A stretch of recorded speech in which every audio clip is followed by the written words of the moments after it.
एक प्रेग्नेंट महिला बीच समुद्र में फंस चुकी है। अब ये समुद्र उसे कहाँ ले जाएगा? क्या वो अपने बच्चे को बचा पाएगी? जानते हैं कहानी में। कहानी की शुरुआत में मिया और उसके पति निको को देखते हैं। ये दोनों अपने देश को छोड़कर भाग रहे हैं क्योंकि ये देश अब रहने के लायक नहीं है, क्योंकि यहाँ रिसोर्सेस खत्म हो रहे हैं। सरकार लोगों को बंदी बना रही है, इसलिए दोनों ने खुद को और अपने होने वाले बच्चे को बचाने के लिए देश छोड़ने का फैसला किया है। एक आदमी उन्हें यहाँ से निकालने के पैसे लेता है। ये ड्रग्स कार्टेल के थ्रू कंटेनर में छुपकर भागने वाले हैं। मिया खुश है क्योंकि निको उसके साथ है। कुछ देर बाद अचानक गाड़ी रुकती है, जिससे सभी लोग डर जाते हैं। उन्हें लगता है कि वो लोग पकड़े जाएंगे। कंटेनर का दरवाजा खुलता है और उसमें ढेर सारे लोग अंदर आते हैं क्योंकि वो भी इस देश से भाग रहे हैं। अफरा तफरी में निको मिया से अलग हो जाता है। अब उसे दूसरे कंटेनर में लाया जाएगा। मिया हिम्मत से काम लेती है और निको से फोन पे बात करती है और कहती है कि वो हमेशा उससे फोन के जरिए बात करेगी। अब कंटेनर आगे बढ़ता है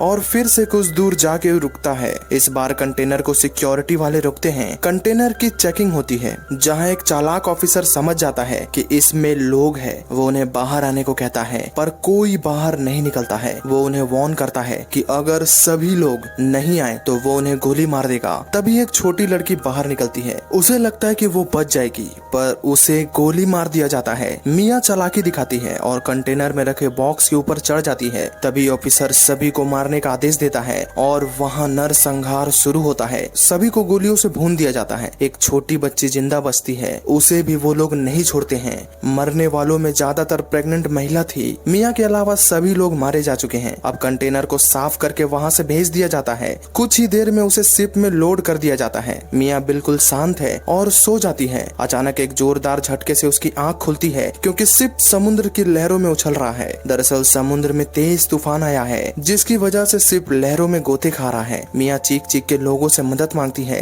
क्योंकि बाहर कुछ लोग कंटेनर चेक कर रहे हैं ताकि अगर अंदर कोई हो तो वो उन्हें बाहर लाएं, पर मिया की आवाज कोई नहीं सुन पाता है। तभी एक बड़ी सी लहर शिप को बुरी तरह हिला देती है, मानो वो बस डूबने वाली है। कई कंटेनर पानी में गिर जाते हैं, वो भी जिसमें मिया है। इस झटके से मिया का सिर कंटेनर में लगता है और वो बेहोश हो जाती है। कुछ घंटों के बाद उसकी आंख खुलती है। सुबह हो चुकी है और बाहर बहुत शांति है। मिया छेद से बाहर देखती है, चारों तरफ पानी ही पानी है। ये देखकर वो बहुत घबरा जाती है क्योंकि कोई नहीं जानता है कि मिया इस कंटेनर में है, यानी उसे बचाने कोई नहीं आने वाला है। वो फोन चेक करती है ताकि निको को कॉल करके बता सके कि वो यहाँ है, पर फोन काम नहीं कर रहा है। तभी उसे एक छोटा सा फोन दिखता है, पर उसमें भी नेटवर्क नहीं है। मिया को समझ नहीं आता है कि अब वो क्या करे, पर वो अभी भी हार नहीं मानती है। वो कंटेनर में मौजूद बॉक्स को खोलती है ताकि उसे कुछ काम की चीजें मिल सके, पर उसमें जैकेट के अलावा कोई काम की चीज नहीं है। धीरे धीरे छेद से पानी अंदर आने लगता है। मिया उन छेद में टेप लगाती है। तभी उसे लोगों के चीखने की आवाज आती है। वो एक छेद से बाहर देखती है, सामने एक कंटेनर है जो डूब रहा है। तभी उसे कंटेनर नंबर 107 दिखता है, जिसमें निको था, यानी इस कंटेनर में निको है।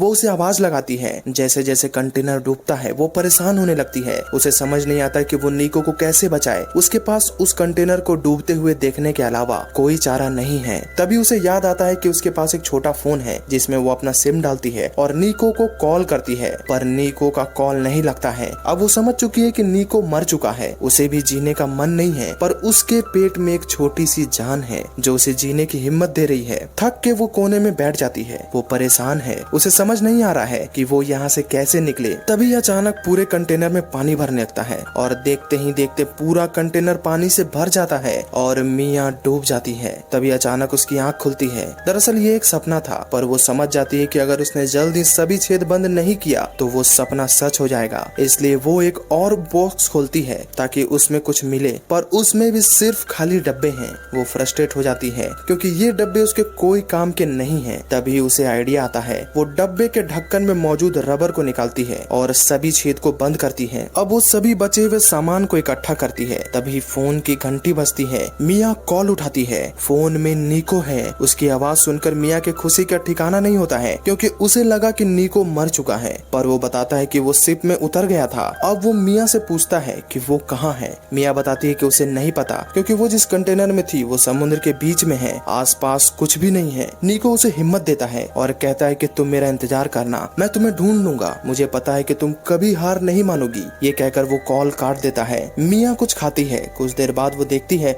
बाहर मौसम खराब हो रहा है और जल्द ही बारिश और तूफान आने लगता है। इसी बीच मिया के पेट में तेज दर्द शुरू हो जाता है क्योंकि उसके डिलीवरी का समय आ चुका है। मिया दर्द में है। कुछ देर के दर्द के बाद वो एक बेटी को जन्म देती है। अब कंटेनर में पानी होने के कारण वो खुद को और अपने बच्चे को एक बॉक्स में रखती है ताकि वो दोनों गीले ना हो। वो बच्चे को दूध पिलाने की कोशिश करती है पर कम खाने की वजह से उसके बॉडी ने दूध बनाना शुरू नहीं किया है, इसलिए बचा हुआ ज्यादातर खाना वो खा लेती है। बच्चा भूखा है इसलिए वो बहुत रोता है। मिया को एक ड्रिल मशीन दिखती है जिसे वो कंटेनर के छत में छेद करके बाहर निकलना चाहती है ताकि वो और उसका बच्चा खुले हवा में सांस ले सके, पर बच्चे का रोना उसे काम करने नहीं देता है जिससे वो बहुत फ्रस्ट्रेट होती है। वो उसे फिर से दूध पिलाने की कोशिश करती है। इस बार दूध निकलता है और बच्चा दूध पीता है, जिसके बाद वो शांत हो जाता है और खेलने लगता है। मिया छत में ड्रिल करती है। लगभग वो ड्रिल पूरा करने ही वाली होती है कि तभी ड्रिल मशीन की बैटरी डेड हो जाती है। ये देखकर उसे बहुत गुस्सा आता है। वो चीजों को इधर उधर फेंकने लगती है। तभी उसे एक चाकू दिखता है जिससे वो छेद को काटती है, पर ये काम बहुत थकाने वाला है। उसके पास खाने को कुछ नहीं है और न ही पीने को पानी है। ना चाहते हुए भी वो समुद्र का पानी पीती है और भूख मिटाने के लिए वो अपने शरीर से निकले इंटेस्टाइन को खाती है, जिसके बाद उसे उल्टी आती है। अब उसके शरीर और दिमाग ने जवाब देना शुरू कर दिया है। उसे उसकी मरी हुई बेटी दिखती है जिसकी मौत का जिम्मेदार वो खुद को मानती है और माफी मांगती है। उसे नीको भी दिखता है जो उसे समझा रहा है कि इसमें तुम्हारी कोई गलती नहीं है। मिया सो जाती है, पर जब उसकी आंख खुलती है तो उसे एक नया सवेरा दिखता है क्योंकि बाहर बारिश हो रही है, यानी अब उसे पीने का पानी मिलेगा। वो ढेर सारे खाली डब्बों में पानी भर देती है और ढेर सारा पानी पीती है, जिसके बाद उसके शरीर में ऊर्जा आती है। अब उसे आइडिया आता है। वो एक पट्टी की मदद से कंटेनर के छत को खोल देती है। कई दिनों के बाद उसे आसमान दिखता है और साफ हवा। मिया की आंखों में खुशी के आंसू है। वो अपने बच्चे को लेकर बाहर निकलती है। वो कई घंटों तक बाहर रहती है। इस बीच वो अपने बच्ची के गंदे कपड़े पानी में फेंकती है। तभी उसकी नजर पानी पे जाती है जहाँ उसे कपड़े के आसपास कुछ मछलियाँ दिखती हैं। ये उसके खाने के लिए एक अच्छा खाना हो सकता है जो उसे प्रोटीन और एनर्जी देगा। अब वो मछली पकड़ना चाहती है। उसके पास एक लोहे का रॉड है जिसे फेंक कर वो मछली को मारना चाहती है। कई बार कोशिश करने के बाद भी वो एक भी मछली नहीं पकड़ पाती है। इस कोशिश में उसके शरीर का सारा एनर्जी खत्म हो जाता है। वो ऊपर ही लेट जाती है। तभी आसमान में उसे एक एयरप्लेन दिखता है, जिसके बाद उसके शरीर में फिर से थोड़ी एनर्जी आती है। वो भागकर कंटेनर के अंदर जाती है और कांच का एक टुकड़ा लाती है, पर ऊपर आते वक्त उसके जांग में चोट लग जाता है, जिससे उसके जांग में एक बड़ा सा कट लग जाता है। उसे बहुत तेज दर्द होता है। फिर भी वो लाइट के रिफ्लेक्शन से एयरप्लेन को सिग्नल भेजने की कोशिश करती है, पर ये मेहनत बेकार जाता है। साथ ही उसे जांग में एक गहरा कट भी लग चुका है। वो वापस अंदर आती है। उसके आसपास ढेर सारे इलेक्ट्रॉनिक प्रोडक्ट्स हैं। वो अपने घाव को सिलती है बिना किसी एनेस्थीसिया के, जो अपने आप में मौत से कम नहीं है। इतना दर्द और तकलीफ वो सहती है क्योंकि वो हार नहीं मानना चाहती है। अगली सुबह वो एक नए प्लानिंग के साथ आती है। वो हेडफोन के तार से एक जाल बनाती है और इस बार उसकी मेहनत रंग लाती है। ये आइडिया काम करता है क्योंकि वो जल्द ही मछली पकड़ लेती है और कच्चे ही किसी जानवर की तरह उस मछली को खाती है, जिसके बाद उसके शरीर में एक अलग ही एनर्जी आती है। रात में वो अपनी बेटी को कहानी सुनाती है कि कैसे उसकी बड़ी बहन की मौत हुई है।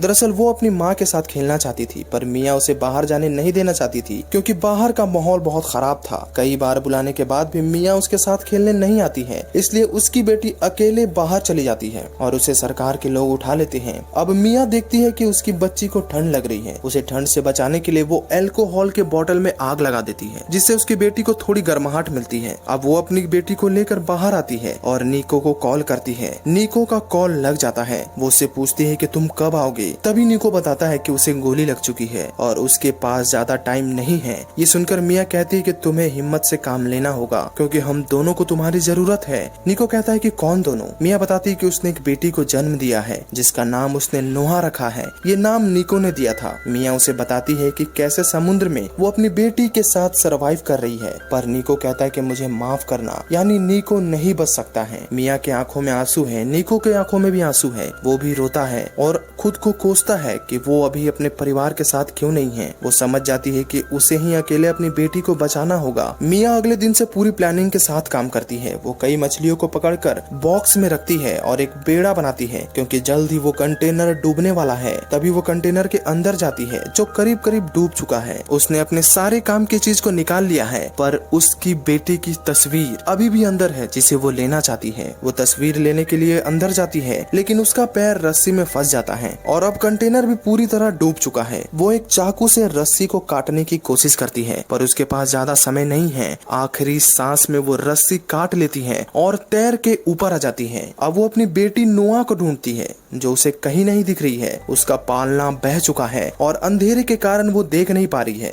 तभी एक व्हेल मछली उसकी बेटी के पास से गुजरती है जिससे पानी के छींटे नोआ पे पड़ते हैं और वो रोने लगती है, जिसकी आवाज मिया सुन लेती है और तैरकर उस तक पहुंचती है। दरअसल इस व्हेल मछली ने मिया की मदद की थी। अब कुछ ही देर में सुबह हो जाती है। मिया जो बुरी तरह थक चुकी है और नींद में है, वो अपनी बेटी से बात करती रहती है कि वो जल्द ही किनारे तक पहुंच जाएंगी, बस कुछ देर और। तभी ढेर सारे सी बर्ड्स उनके ऊपर मंडराने लगते हैं क्योंकि मिया ने बॉक्स में मछली रखा था। अब दूर से एक फैमिली अपने बोट से उन्हें देख लेते हैं। वो बोट को उस तरफ मोड़ लेते हैं जहाँ उन्हें सिर्फ एक छोटी बच्ची नोआ दिखती है जिसे वो लोग ऊपर ले लेते हैं। उसके आसपास कोई नहीं है। तभी उस बोट में मौजूद एक औरत देखती है नोआ के पालने से एक रस्सी जुड़ा हुआ है जिसे वो खींचती है। पानी के अंदर से मिया निकलती है जिसने रस्सी को अभी भी पकड़ रखा था। वो जल्दी से उसे ऊपर खींचते हैं। अब वो औरत उसे सीपीआर देती है पर मिया आंख नहीं खोलती है। पर वो औरत भी हार नहीं मानती है और बार बार मिया के मुंह में हवा भरती है।